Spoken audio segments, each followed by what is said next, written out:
여러분 안녕하십니까? 내일 새벽부터 경기 북부와 수도권, 중부지방에 매우 강한 비가 쏟아질 것으로 예상됩니다. 시간당 최대 70mm까지 폭우가 내릴 것으로 보이는데 비 피해 입지 않도록 각별히 유의하셔야겠습니다. 지난밤 기습적으로 시간당 무려 100mm 넘는 집중호우가 내린 곳에서는 침수 피해가 잇따랐습니다. 오늘 첫 소식 김규희 기자입니다. 전남 진도군의 한 마을 도로가 발목 높이까지 물에 잠겼습니다. 잡동사니들이 둥둥 떠다니고 주민들은 흙탕물을 헤치며 대피합니다. 일부 주민들은 집에 남아 밀려드는 물을 연신 바가지로 퍼내지만 역부족입니다. 아까도 물을 때 쳐있다고. 하천 옆에 세워져 있던 굴착기는 빗물에 휩쓸려 하천으로 추락했고 인근 도로들은 곳곳이 파손됐습니다. 오늘 새벽 시간당 100mm가 넘는 기습 폭우가 쏟아진 전남 진도군 곳곳에선 크고 작은 토사 유출이 발생했습니다.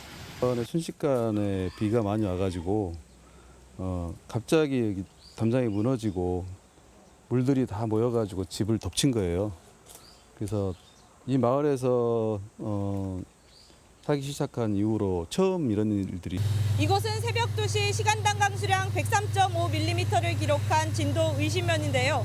많은 비로 바로 뒷산에 토사가 밀려 내려오면서 오전 한때 도로가 통제되기도 했습니다. 갑작스러운 집중호우에 전남에선 주택 124채가 침수됐고 주민 65명이 긴급 대피했습니다. 겁나 쏟아집니다. 그러니까 이제 물 탈란가 그랬는데 조금 있은 게 막 방위로 물 달라들어. 무섭지 어째 안 무섭겠어. 물에 잠긴 집은 가전제품은 물론 소파와 매트리스 등 모든 가구가 쓸 수 없게 됐습니다. 가전제품 같은 것은 다 어떻게 할 수가 없으니까 그냥 막 일단 피했죠 다. 할머니들 와서 피하고 119 와서 다 피하고. 또한 이번 폭우로 완도군의 한 아파트 지하주차장이 물이 차 차량 11대가 침수됐고 전남 지역의 논 279헥타르도 침수 피해를 입었지만 인명 피해는 확인되지 않았습니다. 전남에서는 현재 도로 4곳과 국립공원 2곳, 산책로와 하천 출입구 등 49곳의 진입이 통제되고 있습니다. MBC 뉴스 김규희입니다. 오늘 새벽 기습폭우와 함께 번개가 내리치면서 한 석유화학 업체에선 가동 중단 사태가 발생했습니다. 복구하던 배관에 균열이 생겨 기름이 바다로 유출되기도 했습니다. 최황지 기자입니다. 쏟아지는 빗줄기 사이로 섬광과 함께 천둥 소리가 울려 퍼집니다. 오늘 새벽 2시에서 3시 사이 전남 완도와 여수 등지에 쉴 새 없이 벼락이 내리쳤습니다. 벼락은 여수산업단지의 한 석유화학 공장에도 떨어져 정전이 발생해 생산라인 가동이 전면 중단됐습니다. 겉보기엔 가동 중인 것처럼 보이지만 석유화학을 생산하는 일부 공정 라인이 멈춘 상태입니다. 주로 물병을 만드는 플라스틱 원료를 생산하는 공정이었는데 오늘 밤 자정쯤에야 복구가 완료될 것으로 보입니다. 또 복구하는 과정에서 배관에 균열이 생겨 새어나온 벙커 CU가 바다로 흘러들어 긴급 방제 작업도 이뤄졌습니다. 다 흡입을 하고 있었는데 갑자기 비가 많이 내리다 보니까 거기 있던 위에 이제 뜬 기름 성분들. 여수 산단 지역에는 시간당 최대 56mm의 기습폭우가 쏟아지면서 도로 침수도 잇따랐습니다. 교차로가 물에 잠겨 차량 한 대가 침수됐고 화물차들이 우회 통행을 하기도 했습니다. 전남 고흥의 한 국도에서는 산사태가 발생해 2시간 넘게 도로가 통제되기도 했습니다. 현재 전남 지역에선 잠시 소강 상태를 보이고 있지만 내일 오후부터 모레 아침까지 곳에 따라 30에서 80mm의 비가 내리겠습니다. 산림청은 어젯밤을 기해 전남과 경남, 부산과 광주, 울산 지역에 산사태 위기 경보를 주의해서 경계로 상향했습니다. MBC 뉴스 최황지입니다. 오늘 밤부터 모레까지 중부지방을 중심으로 최고 250mm가 넘는 장맛비가 쏟아질 것으로 보입니다. 수도권에서도 시간당 70mm가 넘는 폭우가 내리는 곳도 있겠는데요. 중계차 연결합니다. 최아리 캐스터 전해주시죠. 네, 강한 비구름이 점점 몰려오고 있는 게 느껴집니다. 서울은 늦은 오후에 비가 시작됐는데 지금은 비가 강해졌다 약해지길 반복하고 있습니다. 지금 제 뒤로 보이는 도로 곳곳은 벌써 물 웅덩이가 생겨났습니다. 이 시각 레이더 영상입니다. 현재 중부 서해안에서 강하게 발달한 폭우 구름대가 충청도로 바짝 다가섰습니다. 이 시각 비가 가장 강한 지역은 충남 서천과 전남 광양 등지로 시간당 최대 50mm 이상의 매우 강한 비가 쏟아지고 있는데요. 이 수도권은 자정을 전후에 빗줄기가 강해질 것으로 보입니다. 이에 따라 현재 대전을 비롯한 충남 남부에 호우주의보가 새롭게 내려졌습니다. 수도권은 내일 새벽과 오전을 기해서 호우특보가 발령될 것으로 보입니다. 바람도 매우 강하겠는데요. 특히 중부 서해안에는 강풍특보가 내려지겠습니다. 모레까지 예상되는 비의 양을 보겠습니다. 경기 북부에 최고 250mm 이상, 서울과 인천, 경기 남부, 강원 내륙과 산지에 150mm 이상, 충청 북부에 120mm 이상이 되겠고 남부 지방은 최고 80mm 안팎입니다. 이번 비가 가장 강하게 또 위험하게 쏟아지는 시점을 보겠습니다. 중부 지방 중심으로 비가 강하겠지만 특히 수도권의 경우 내일 새벽과 오전 그리고 내일 밤과 모레 아침 사이 이후 모레 밤에 또 강한 비가 쏟아질 것으로 보입니다. 시간당 최대 30에서 70mm의 비가 한꺼번에 쏟아져 물이 순식간에 불어나는 등 비 피해가 날 가능성이 큰데요.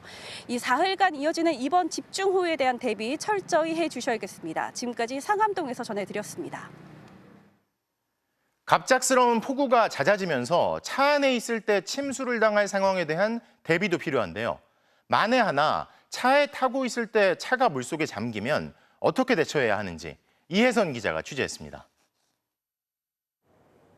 차를 타고 수조로 들어가 물이 차는 상황을 재현해봤습니다. 물이 차올라 바퀴의 3분의 2 정도까지만 올라와도 엔진은 꺼집니다. 이럴 때는 과감히 차를 버려야 합니다. 이미 침수가 돼서 시동이 꺼졌다면 시동은 켜지지 않습니다. 이제 시동을 켜려고 시도를 하시면은 자동차 엔진이랑 엔진 주요 부품이 침수가 돼서 더 큰 피해를 볼 수 있어요. 취재진이 직접 침수되고 있는 차량에 타봤습니다. 차를 버리고 탈출하려 했지만 문이 열리지 않습니다.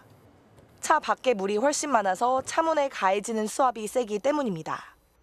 차 안에 물이 앉아있는 제 종아리까지 차올랐습니다. 이 상태에선 안과 바깥의 수위 차이가 크기 때문에 아무리 이렇게 문을 열려고 해도 문이 열리지 않습니다.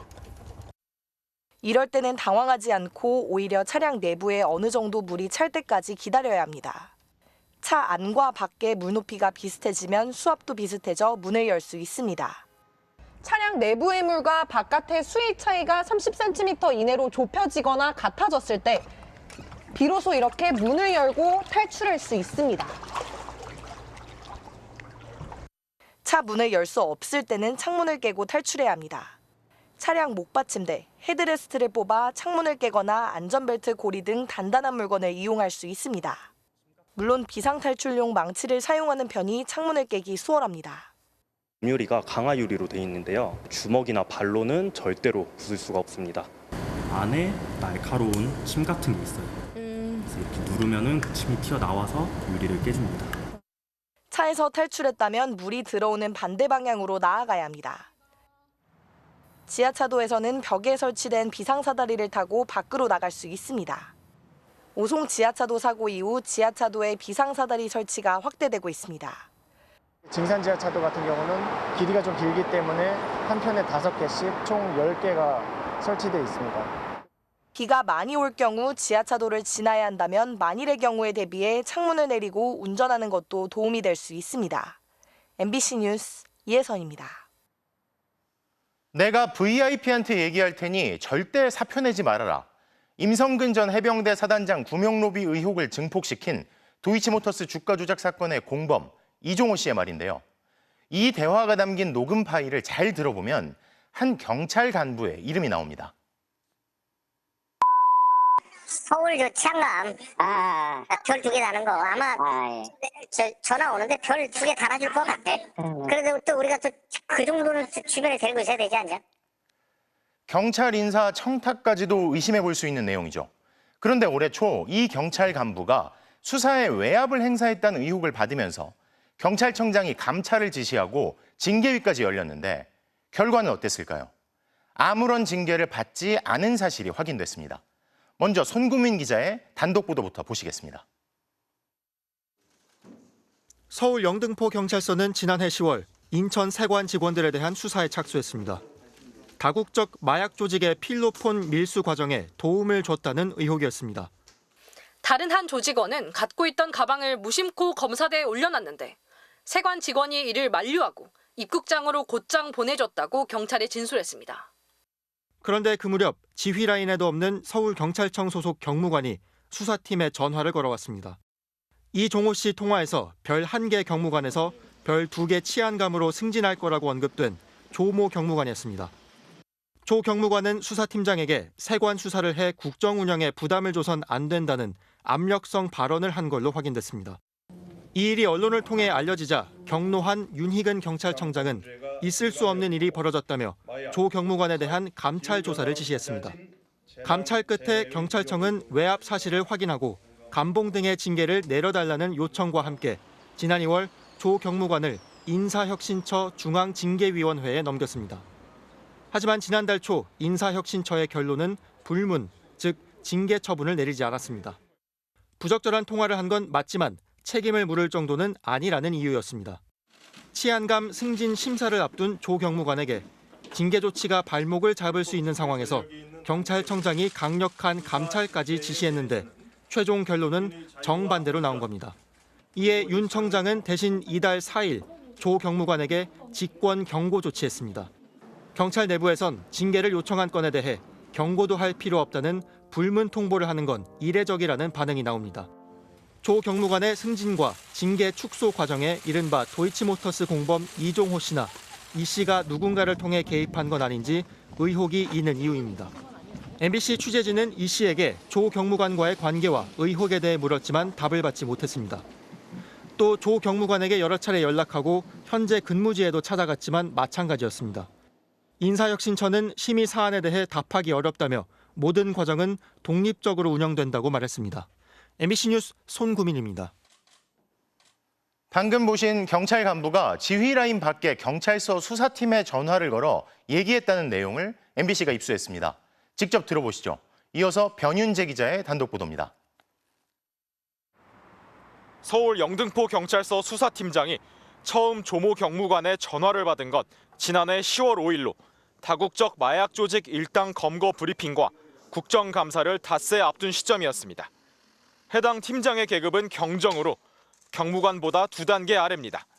지휘선상에 있지 않은 사람이 전화하면은 상당한 강도로 처벌을 받거든요. 당시 수사팀은 마약 밀반입 과정에 인천공항 세관 직원들이 연루된 정황을 포착한 상태였습니다. 수사팀장에 따르면 조 경무관은 첫 통화에서 관세청이 어떻게 되는지 알아봐달라고 했다며 말문을 열었습니다. 이어 수사 브리핑에서 세관 수사 내용까지 밝히는 건 국감에서 야당 좋은 일만 시키는 거라고 말했습니다. 관세청에는 같은 정부 일원이니 무리하게 안 할 거라고 미리 말해뒀다는 얘기도 했습니다. 두 사람은 일면식도 없던 사이였습니다. 갑자기 전화해가지고 이런 말씀을 하시니까 제가 상당히 당황했고 그리고 약간 압력을 느꼈습니다. 열흘 뒤 이어진 두 번째 통화에서도 조 경무관은 자신이 관세청과 어떤 관계인지 설명했습니다. 사무부장 오기 전에 공항 경찰 단장을 했어요. 그래가지고 이제 거기서 저한테 협조를 요청한 거예요. 관세청장께서 굉장히 신경을 많이 쓴다. 회유성 발언이 이어졌습니다. 특히 이제 관세청이나 경찰청이나 다 정부 입장이기 때문에 정부의 일원이고 그래서 타기관을 최대한 예우하면서 부담 없도록 왜냐면 스스로 침 뱉는 거기 때문에. 그로부터 약 한 달 뒤 세 번째 통화에선 조 경무관은 읍소하기 시작했습니다. 수사 외압 의혹이 언론에 기사화될 조짐이 있었기 때문입니다. 이번에 서울청 세관부장하다도 승진이 안 되고 그래서 이번에 마지막으로 정말 열심히 하고 있는데 이게 언론 보도 나면 이 기회마저 정말 어려울 것 같아서 정말 다급한 심정으로. 진급 이야기도 합니다. 일단은 제가 이번에 진급을 하면 과장님을 위해서 열심히 뛸게요. 과장님 저 좀 일단 살려주십시오. 고립무원이라고 하는데 제가 영등포 서장 출신 아닙니까? 결국 외압 의혹은 보도됐고 경찰청 감찰 역시 외압을 인정해 조 경무관에 대한 징계를 요청했습니다. 하지만 인사혁신처는 징계를 내리지 않았고 세관에 대한 수사는 현재 답보 상태에 빠져 있습니다. MBC 뉴스 변윤재입니다. 미국에서는 공화당 전당대회가 개막했습니다. 트럼프 전 대통령은 피격 사건 이틀 만에 처음으로 귀에 거즈를 댄 채 대중 앞에 등장했는데요. 공화당 전당대회가 열리고 있는 밀워키 현장 연결합니다. 임경환 특파원, 어느 대선 현장이 이보다 더 극적일 수 있을까 싶던데요. 현장 분위기 어땠습니까? 네, 트럼프 전 대통령 이날 공화당 대선 후보로 공식 지명된 건데 마치 대통령 선출 현장 같았습니다. 당시 상황 직접 보시죠. Please welcome the next president of the United States, Donald J. Trump.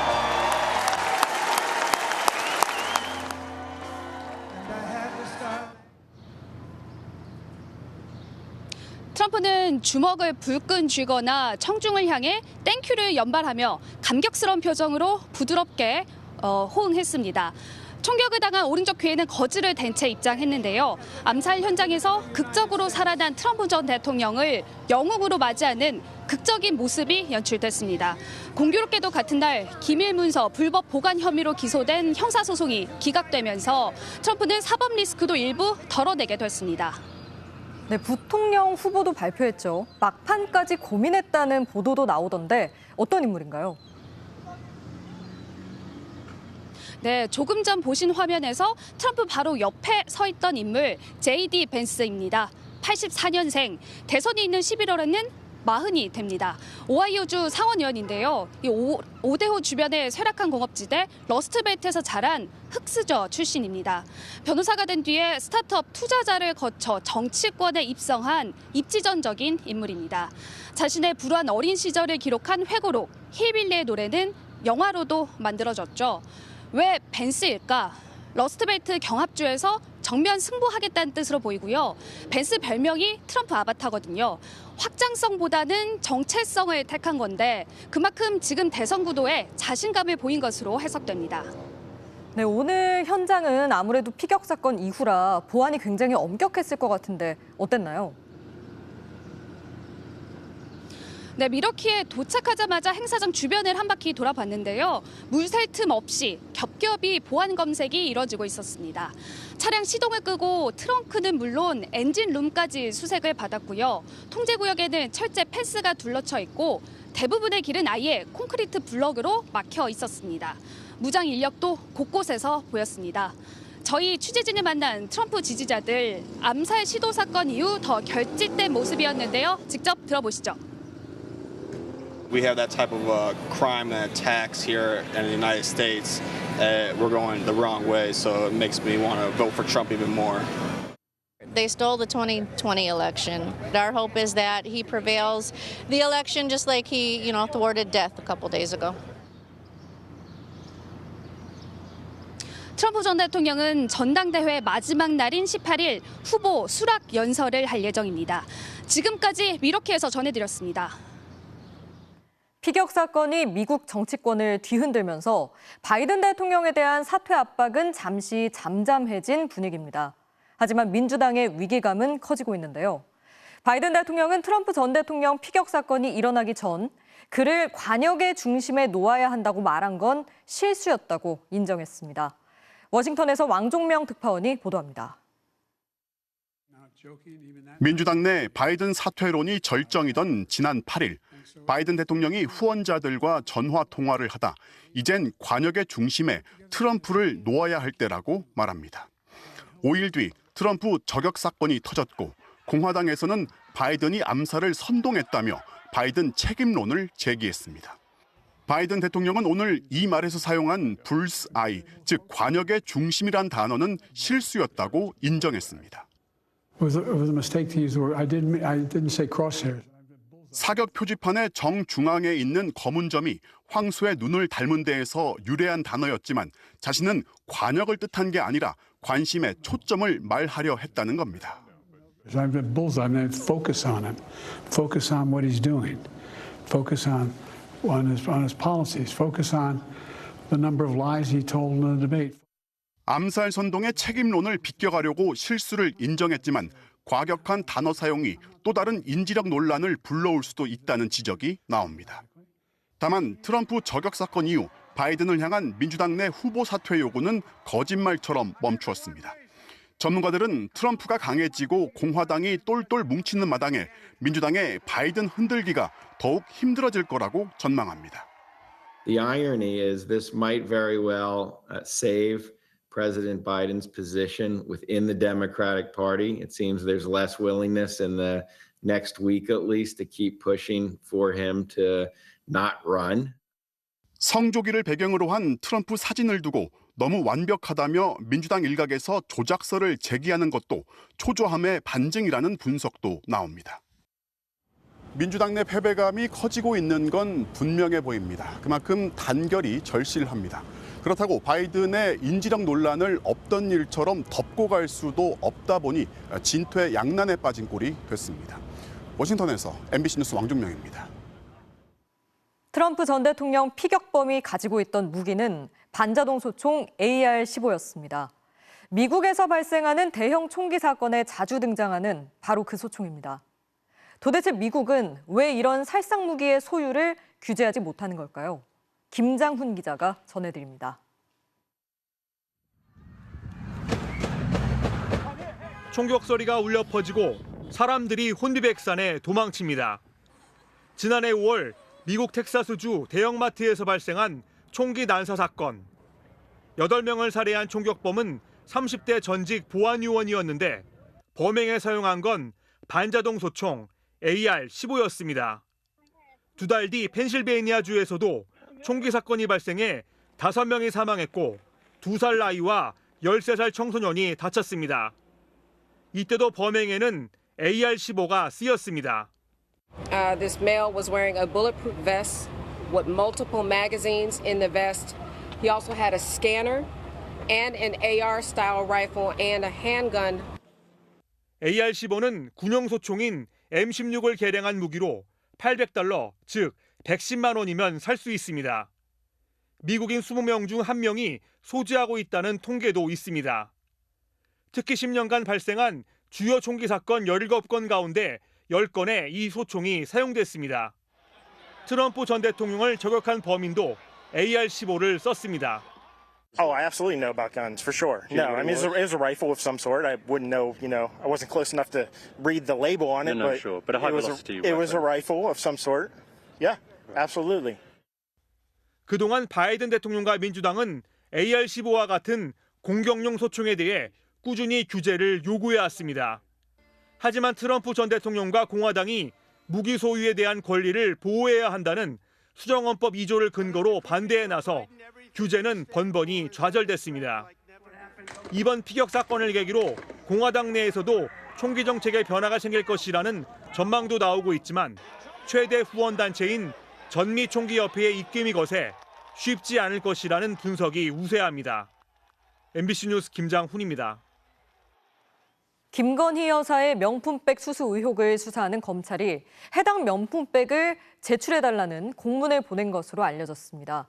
한 번도 사용한 적 없다는 김 여사 측의 주장을 확인하기 위한 건데요. 김 여사 측은 대통령 기록물이 될 수 있는 물건을 제출해도 되는지 법리를 검토한 후에 입장을 밝히겠다고 했습니다. 보도에 조희원 기자입니다. 검찰이 김건희 여사 측에 명품백 제출을 요청하는 공문을 보냈습니다. 최재형 목사에게 받은 디올백이 맞는지 김 여사 측 주장대로 쓰지 않고 보관 중인지 확인하기 위해서입니다. 김 여사를 보좌하는 대통령실 유모 행정관은 디올백을 받은 2022년 9월 13일 당일 김 여사가 다시 돌려주라고 지시했지만 자신이 깜빡했다고 검찰에 진술했습니다. 그러다 이듬해 11월 서울의 소리 측 취재가 시작되자 대통령실 관저에 있는 걸 확인했다고 했습니다. 반환하지 못한 건 부하 직원 실수라는 논리입니다. 김 여사 변호인은 보도자료를 내고 꼬리 자르기 지적은 어불성설이라고 주장했습니다. 이미 상당한 도덕적 비난을 받았는데 이제 와서 거짓 해명을 할 이유도 없다고 했습니다. 최 목사는 디올백 말고도 샤넬 화장품, 그리고 위스키와 자신의 저서 등을 김 여사 측에 모두 4차례에 걸쳐 줬다고 주장해왔습니다. 김 여사의 변호인은 샤넬 화장품은 최 목사의 아내가 준비했다는 말에 포장까지 뜯긴 했지만 쓰지 않았다고 했습니다. 또 최 목사가 비서에게 맡겼다는 위스키는 김 여사에게 전달되지 않았다고 주장했습니다. 받긴 했지만 모두 쓰지 않았거나 실제로 전달받지 못했다는 겁니다. 윤석열 대통령 부부가 살던 아크로비스타 분리수거장에서 발견된 최 목사 저서들과 전직 대통령 회고록에 대해서는 경호처 직원들이 실수로 버렸다고 주장했습니다. 김 여사의 변호인은 또 김 여사가 전화로 금융위원 인사에 개입하는 듯한 상황을 목격했다는 최 목사의 주장에 대해서도 그런 적 없다고 부인했습니다. 수사가 마무리 단계에 접어든 만큼 김 여사 조사도 임박한 것으로 보입니다. 김 여사 측 주장에는 설득력이 떨어지는 대목도 많다는 지적이 나옵니다. 김 여사 측 주장대로라면 코바나 컨텐츠 사무실에 방치돼 있던 디올백이 관절을 거쳐 용산 대통령실로 옮겨졌다는 겁니다. 또 깜빡했다고 진술한 대통령실 직원은 코바나 컨텐츠 때부터 함께한 김 여사 사람입니다. 검찰은 조사 시기와 방식을 놓고 조만간 김 여사 측과 결론을 낼 것으로 보입니다. MBC 뉴스 조희원입니다. 오늘 국회 법사위에서는 윤석열 대통령 탄핵소추 청원에 대한 청문회를 둘러싸고 여야가 다시 충돌했습니다. 국민의힘 의원들은 청문회 자체가 위헌적이고 위법적이라고 반발하며 퇴장했고, 더불어민주당 등 야당 의원들은 김건희 여사 수사 상황을 확인하겠다며 이원석 검찰총장을 증인으로 추가 채택했습니다. 신수아 기자입니다. 법제사법위원회 회의실 야당 의원 자리마다 윤석열 정부를 규탄하는 문구와 함께 청문회 증인 출석 요구서 수령 거부 과정에서 벌어진 대통령실 앞 몸싸움 사진이 붙었습니다. 여야는 윤석열 대통령 탄핵소추 청원 청문회가 정당한지를 두고 충돌했습니다. 국민의힘은 본회의에서 다뤄야 할 탄핵소추를 국회 청원을 내세워 상임위에서 논의하는 건 위헌적, 위법적이라고 주장했습니다. 이게 정말로 조사가 필요하다라고 하면 민주당이 당론으로 발의해서 당당히 탄핵소추 요건을 맞춰서 과반수 의결을 하고, 더불어민주당 등 야권은 국민청원에 대해 따져보는 형식으로 문제 없다고 맞섰습니다. 법사위원장이 그 청원을 국회 법사에 접수하지 않았어요. 자동 접수가 된 겁니다. 이미 지난주 야권 주도로 19일과 26일 청문회 일정이 의결된 상황. 야권은 추가 증인 채택을 강행하려 했고 국민의힘은 반발하며 또다시 퇴장했습니다. 결국 야당 의원들만으로 이원석 검찰총장과 대통령실 정진석 비서실장, 홍철호 정무수석 등 6명이 추가로 출석 의무가 있는 증인으로 채택됐습니다. 김건희 여사 관련해서 소환하겠다는 검토만 지금 몇 년째 하고 있는지 모르겠습니다. 그래서 제가 유례 없는 정치적 사안에 검찰총장을 끌어들이는 것은 정치가 사법을 정쟁으로 몰아넣는 것입니다. 원구성 이후 극한 대치를 벌여온 여야는 다시 국회의장 주재로 마주 앉았지만 다음 본회의 일정에 대해 합의하지 못했습니다. 특히 22대 국회 개원식 일정도 대통령 탄핵소추 청문회가 열리는 마당에 대통령을 손님으로 모실 수 없다는 여당 반발에 따라 기약 없이 미뤄졌습니다. 이로써 22대 국회는 재헌절 전날 개원식을 열었던 직전 21대를 넘어 가장 늦은 지각 개원식이란 기록을 갖게 됐습니다. MBC 뉴스 신수아입니다. 이진숙 방송통신위원장 후보자에 대한 국회 인사청문회가 오는 24일부터 이틀간 열립니다. 야당은 이 후보자의 문화예술인 성향 낙인 찍기와 노조 탄압 의혹에 대한 검증을 예고했는데요. 이 후보자가 좌파로 거론한 영화 감독과 연예인 등을 야당이 증인과 참고인으로 채택하자 국민의힘은 협의되지 않은 명단이라며 반발했습니다. 나세훈 기자입니다. 하루냐 이틀이냐 여야는 청문회 기간부터 첨예하게 부딪혔습니다. 야당은 이진숙 후보자의 각종 문제 발언을 검증해야 한다며 최소 이틀이 필요하다고 주장했습니다. 좌파 우파로 갈라치기 하고 편가르기 하고 갈등을 유발하는 시대착오적이고 폭력적이고 파괴적인 인물입니다. 철저한 검증이 필요하다고 생각합니다. 여당은 반나절이면 충분하다며 야당이 고의적으로 인사청문 절차를 지연시키려 한다고 맞받았습니다.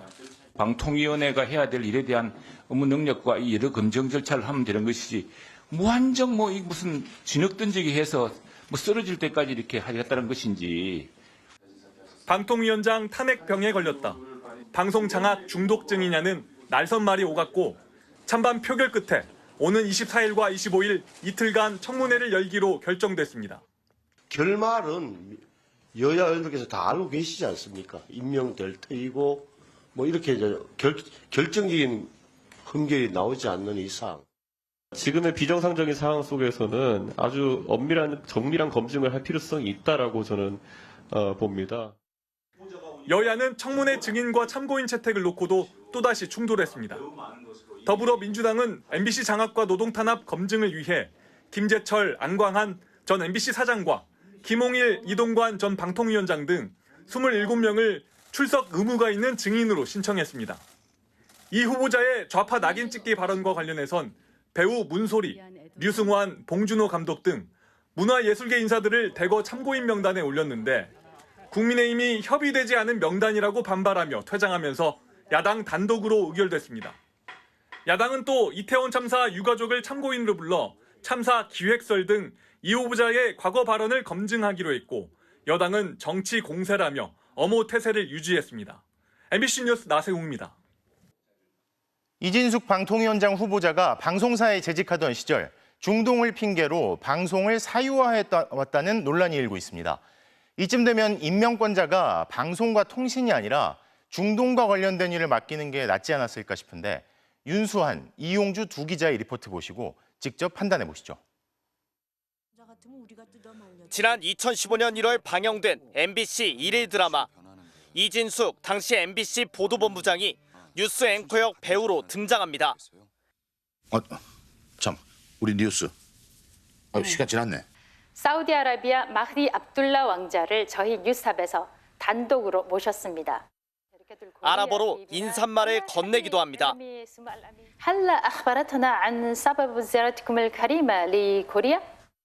드라마 출연 2달 뒤 이 본부장은 대전 MBC 사장으로 영전했습니다. 이때부터 대전, 충남, 세종을 권역으로 하는 이 지역 방송사에선 난데없이 중동 지역과 아랍권 문화 이슈들이 전파를 타기 시작합니다. 요르단의 사막 와디럼과 세계 문화유산 페트라, 물 위에 저절로 몸이 뜬다는 사해까지. 거친 파도에도 몸이 가뿐히 떠오르며 물 위에 편안히 누워 떠다닐 수 있습니다.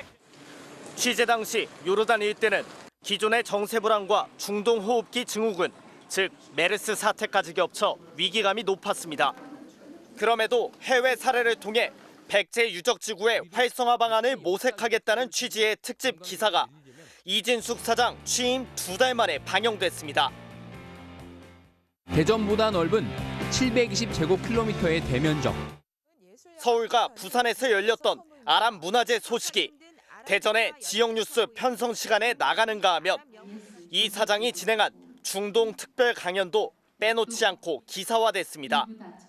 이진숙 대전 MBC 사장이 IS와 중동의 현재를 주제로 특별 강연을 실시했습니다. 방한한 이집트 대통령을 만난다며 대전의 제작진을 이끌고 서울을 찾아 이진숙 사장이 직접 인터뷰를 진행하기도 했습니다. أهلا وسهلا سيد الرئيس السيسي لكوريا.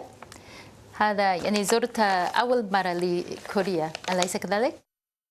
주한 이라크 대사와 이라크 외교장관 등이 잇따라 등장하며 지역 간 교류를 강조했지만 정작 기사에서 언급된 구체적 방안은 축구 경기 제한 정도에 그쳤습니다.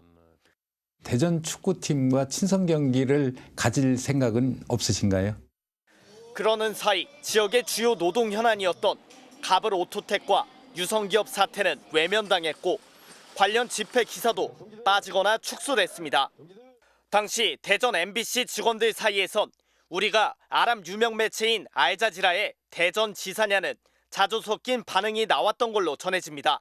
MBC 뉴스 윤수환입니다. 이진숙 사장 취임 3년째였던 2017년 대전 MBC 기자와 PD, 아나운서들이 거리로 나섰습니다. 이진숙도 물러나라! 이진숙도 물러나라! 전 직원 대상 설문조사 결과 이진숙 사퇴에 찬성한다가 94%, 사퇴 이유로는 방송 사유화가 1위로 꼽혔습니다. 지역민들의 시청권을 침해했다는 겁니다. 왜 우리가 저런 뉴스를 봐야 할까? 시청자가 주인인 방송국에서 어떻게 시청자를 무시하고? 대전 MBC를 떠난 뒤 이진숙 방송통신위원장 후보자는 정계 진출을 모색하며 여러 방송에 출연했습니다. 그때마다 걸프전 혹은 종군 기자의 수식어가 빠지지 않았습니다. 걸프전 또 이라크전 그때 그 생각이 나실 겁니다. 우리나라 최초의 여성 종군 기자. 언론계 레전드입니다. 이렇게 걸프전 종군 기자로서의 어떤 그 사명감을 떨친 우리 이진숙 방송인을 모시겠습니다. 2020년 21대 총선을 앞두고 자유한국당에 1호 인재로 영입될 때도 마찬가지였습니다. 상고 초력 끝에 귀한 인재들을 모시게 되었습니다. 바그다드의 종군 기자 이진숙 전 대전 MBC 대표이사 사장입니다. 박수 한번 주세요. 대구 동갑 지역구 예비후보로 등록한 뒤 찍은 홍보물엔 걸프전, 이라크전 종군 기자라는 문구가 선명합니다. 2년 뒤 지방선거에선 대구광역시장에 도전하며 더 적극적으로 종군 기자 경력을 앞세웠습니다. 사선을 넘어서 전쟁터에서 살아온 이진숙입니다. 목숨도 한번 걸어봤습니다. 정치를 오래 한 그 후보들과 대단히 다른 경력을 가지고 있습니다. 중동과 아랍, 종군 기자 같은 이미지들이 정계 입문을 위해 필요했던 거 아니냐는 의혹으로 이어집니다.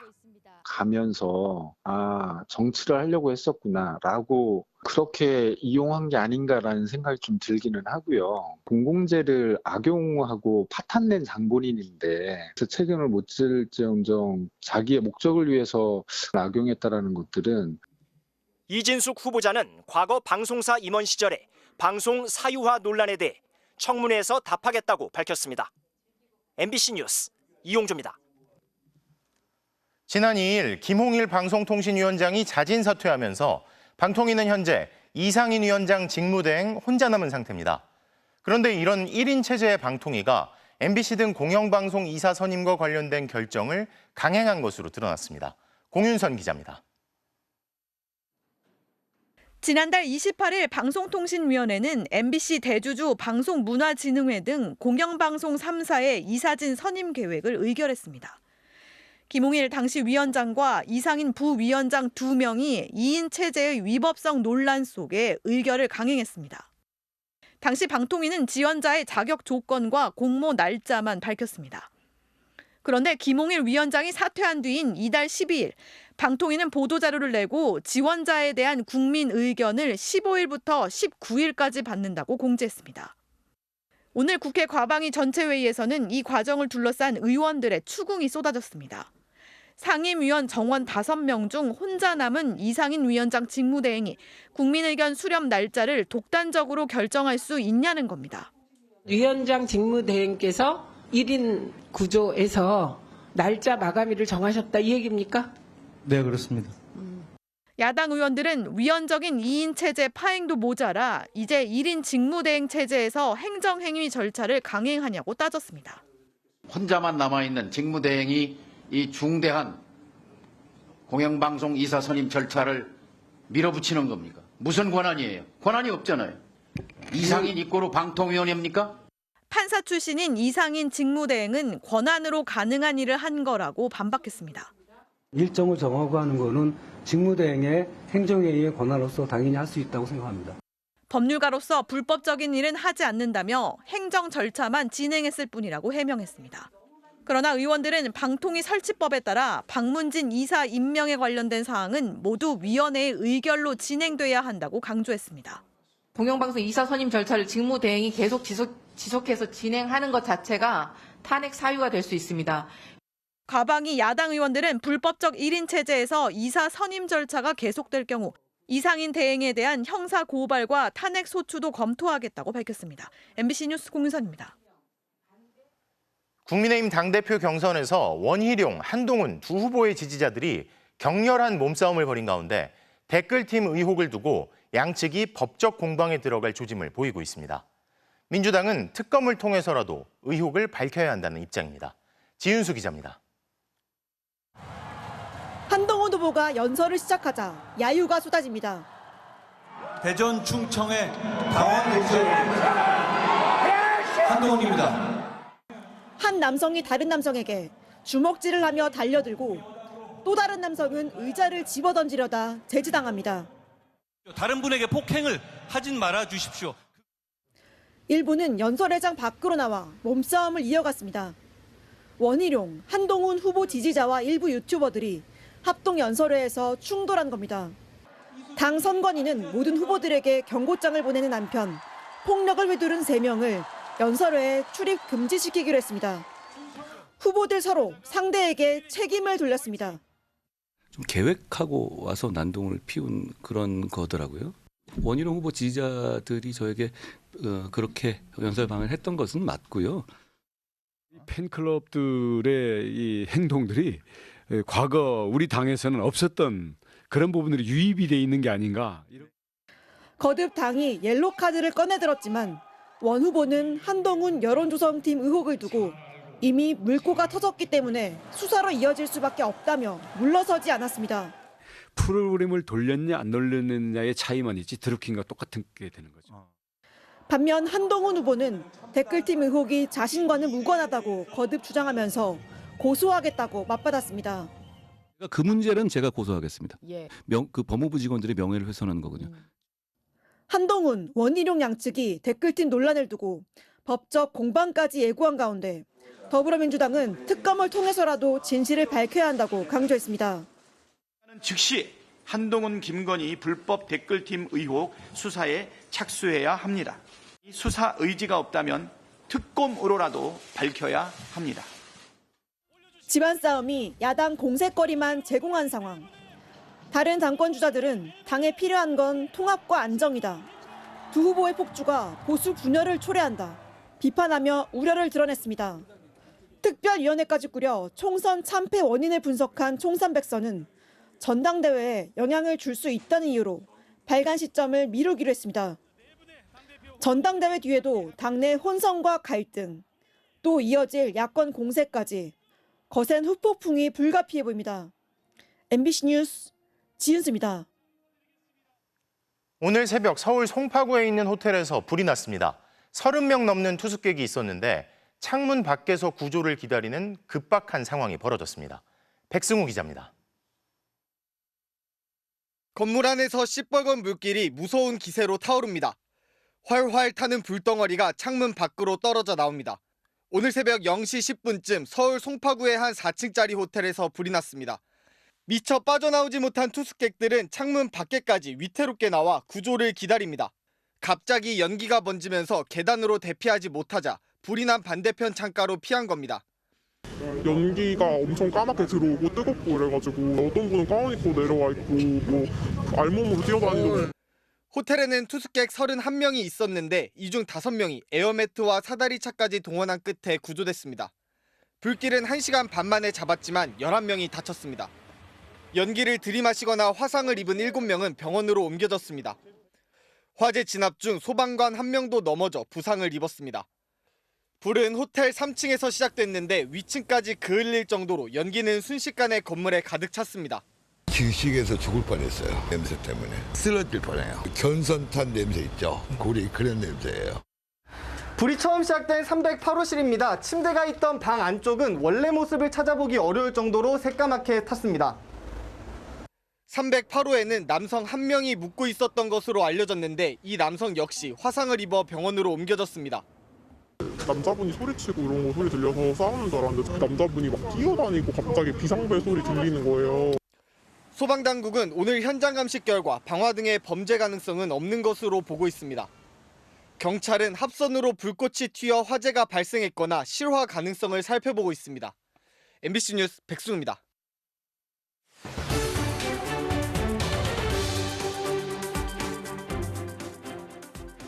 로켓 배송을 앞세워 유통시장을 장악한 쿠팡. 그 혁신적인 성과 이면엔 끊이지 않는 과로사 논란이 있습니다. 하지만 쿠팡에서 일하다 쓰러져간 많은 죽음들 가운데 업무상 재해, 즉 과로사로 공식 인정된 건 2020년 고 장덕준 씨밖에 없습니다.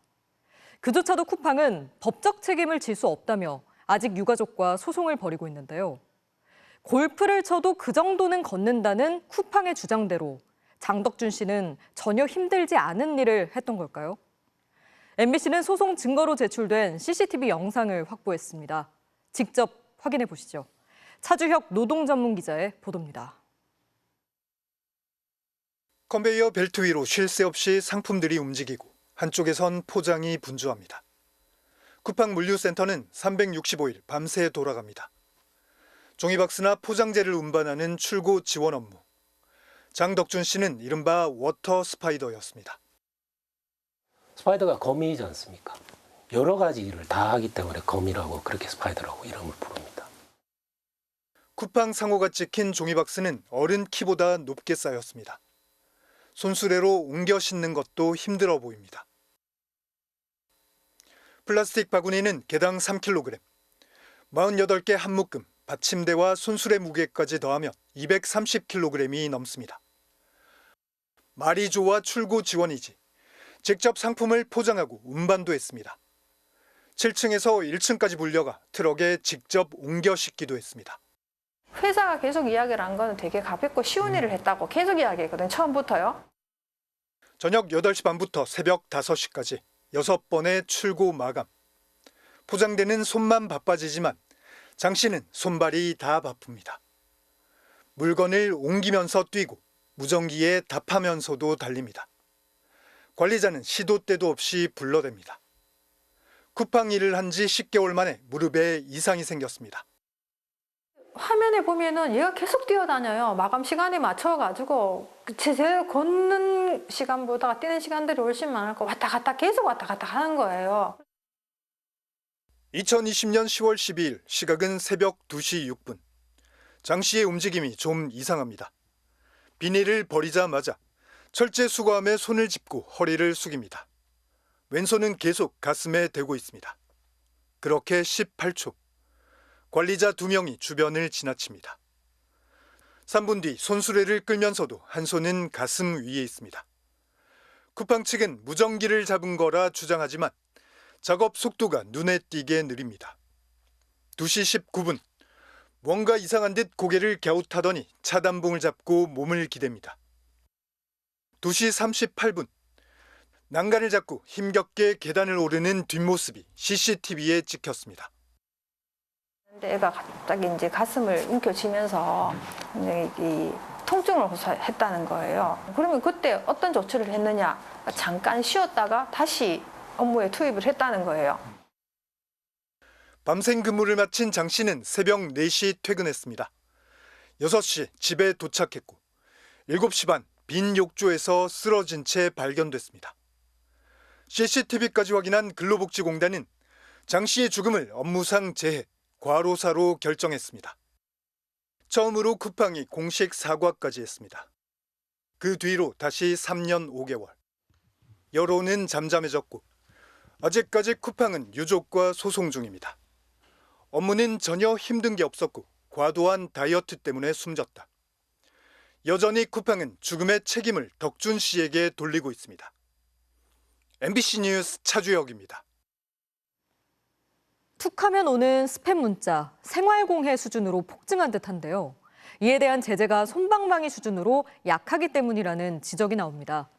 MBC가 스팸 문자 과태료 처분 내역 3년치를 모두 입수해 분석해 보니 과태료를 여러 번 내면서도 버젓이 영업을 이어가는 경우가 많았습니다.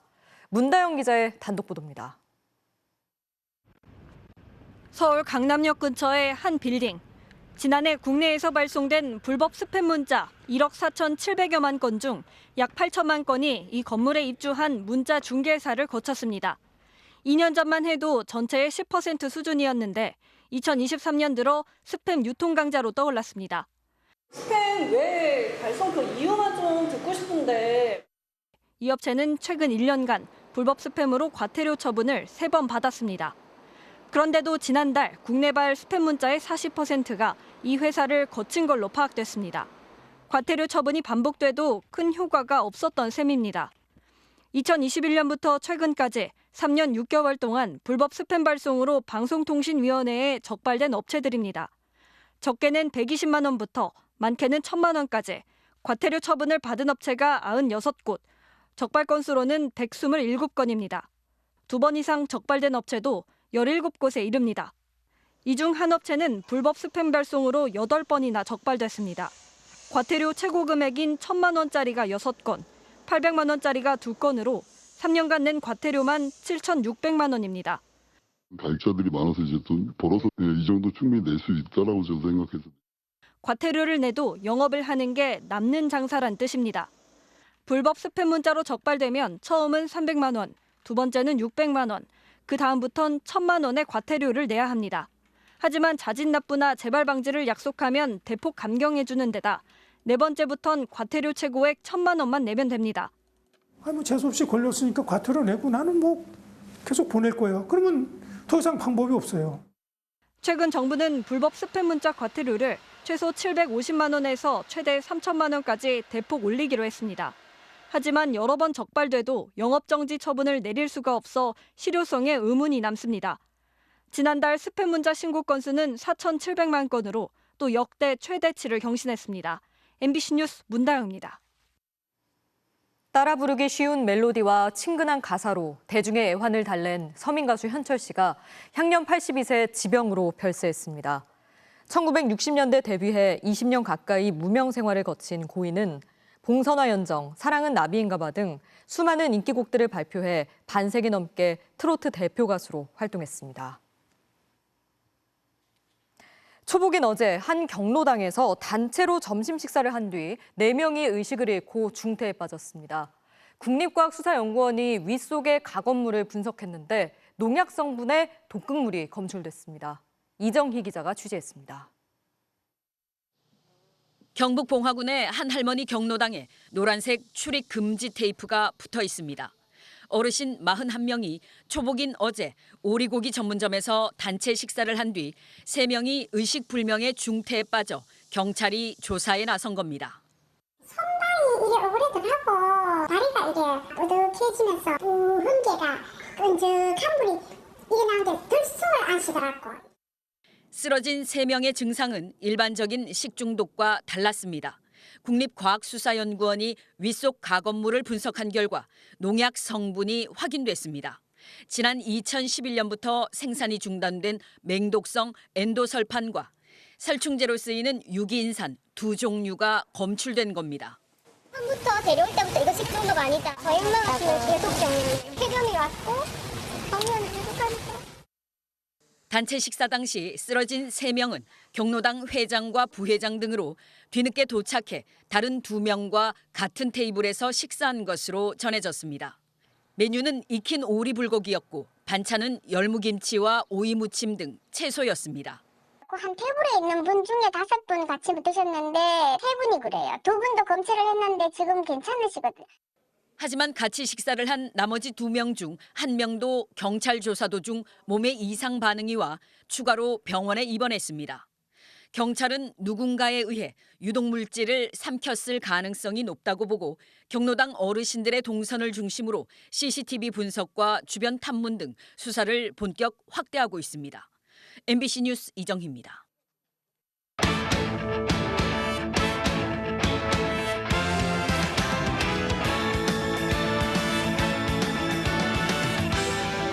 화요일 밤 스포츠 뉴스입니다. 최근 축구대표팀 홍명보 감독의 선임과 관련해 거센 비판에 직면한 축구협회에 대해 문화체육관광부가 직접 조사에 나서겠다는 방침을 밝혔습니다. 코칭 스태프 구성을 위해 어제 유럽으로 출국한 홍명보 축구대표팀 감독. 본격적인 업무를 시작했지만 여전히 홍 감독과 축구협회를 향한 비판은 가라앉지 않고 있는데요. 결국 문화체육관광부가 축구협회를 직접 조사하겠다는 뜻을 밝혔습니다. 문체부 고위 관계자는 더 이상 축구협회를 둘러싼 논란을 지켜볼 수만은 없는 지경이 됐다면서 홍 감독뿐 아니라 전임 클린스만 감독 선임 과정까지 전반적인 협회 행정 절차에 문제가 없었는지 들여다볼 계획이라고 말했습니다. 문체부는 조사 결과에 따라 감사 등 권한 내에서 가능한 조치를 취할 계획이라고 덧붙였습니다. 한편 체육계 비리조사기구인 스포츠윤리센터도 홍 감독 선임과 관련된 신고가 접수돼 조사를 진행 중이라고 밝혔습니다. 이에 따라 윤리센터도 축구협회를 대상으로 선임 과정에서의 절차적 문제나 직권 남용 여부 등 전반적 조사에 나설 계획입니다. 황희찬 선수가 프리시즌 경기 도중 상대 선수에게 인종차별적인 말을 들어 소동이 벌어졌습니다. 이 과정에서 화가 난 황희찬의 동료가 해당 선수에게 주먹을 휘두르며 퇴장까지 당했습니다. 손장훈 기자입니다. 리그 개막을 한 달 앞두고 스페인에서 전지 훈련 중인 황희찬. 이탈리아 프로팀과 친선전에서 상대 선수에게 인종차별적인 발언을 들었다고 울버햄턴 구단이 홈페이지를 통해 알렸습니다. 이 과정에서 화가 난 팀 동료 포덴세가 해당 선수에게 주먹을 휘둘러 퇴장당했고 황희찬은 침착함을 유지하면서 끝까지 뛰었습니다. Yeah, no, he's really disappointed, of course. Checked whether he wanted me to take the team out or whether he wanted to come off himself or yeah, proud of the fact that he wanted to carry on and that he put his team first in a difficult moment for him. 울버햄턴 구단이 이번 사안에 대해 유럽 축구연맹에 제소하기로 한 가운데 황희찬은 프랑스 마르세유 이적설이 불거졌습니다. 프랑스 현지 언론은 마르세유 제리비 감독이 영입을 강력히 요청했고 개인 합의를 맞춰 현재 이적료를 조율 중이라고 보도했습니다. 하지만 울버햄턴은 황희찬이 지난 시즌 2자릿수 골을 기록하며 팀의 핵심 공격수로 자리 잡은 데다 계약 기간도 4년이나 남은 만큼 마르세유가 제시한 2천만 유로보다 훨씬 더 많은 액수를 원하고 있어 이적료에 따라 성사 여부가 결정될 걸로 보입니다. MBC 뉴스 손장훈입니다. 세계 최강 양궁 대표팀이 금메달 3개 이상을 목표로 내걸고 오늘 파리로 출국했습니다.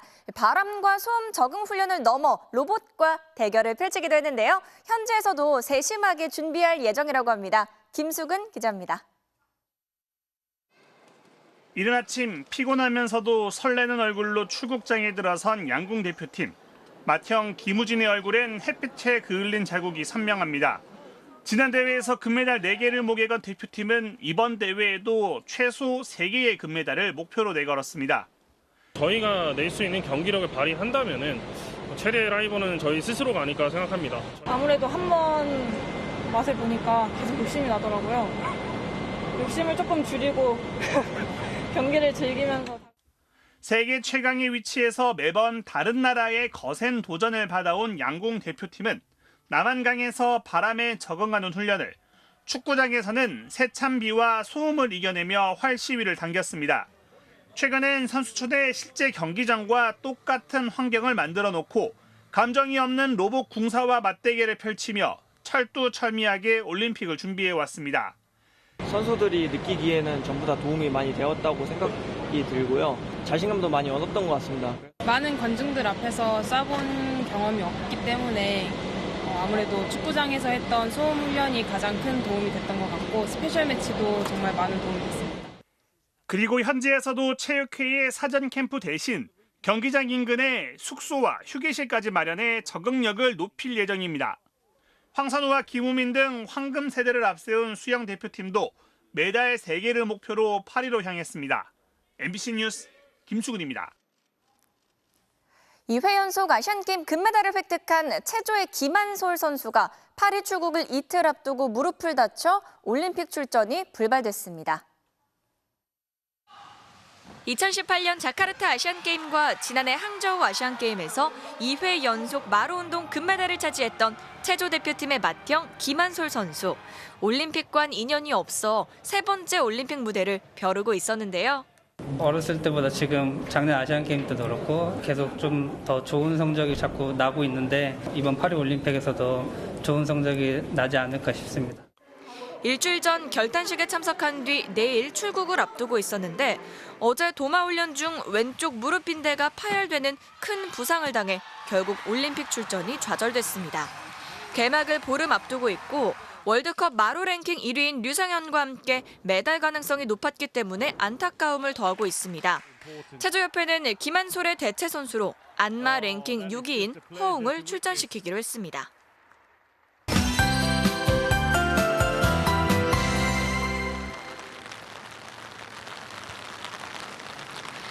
네, 보시는 것처럼 지금 서울은 빗줄기가 강해졌습니다. 밤이 될수록 비가 강하게 내리는 지역이 늘어나고 있는 상황입니다. 이 시각 레이더 영상을 보실까요? 현재 강한 폭우 구름대가 경기 남부와 충청도로 유입되고 있는 걸 확인할 수 있는데요. 특히 연천과 남양주, 보령 등지 시간당 40에서 60mm 안팎의 집중호우가 쏟아지고 있습니다.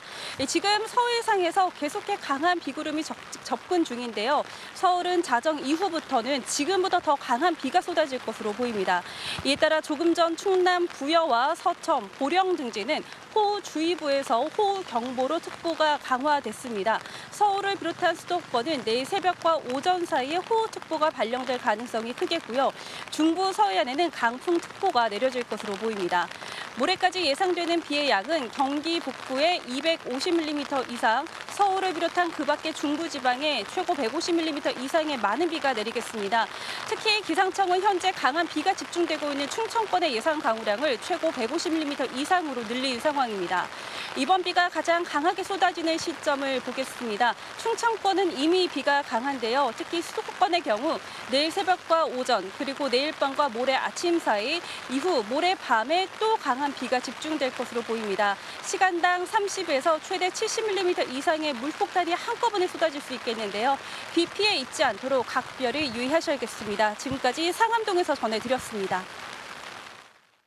세계적인 거장 봉준호, 박찬욱 두 감독의 성향을 분류하는 일이 다른 곳도 아닌 한국에서, 그것도 고위공직 후보자에 의해 벌어지는 상황을 세계 영화계는 어떻게 보고 있을까요? 화요일 뉴스데스크 마칩니다. 시청해주신 여러분 고맙습니다.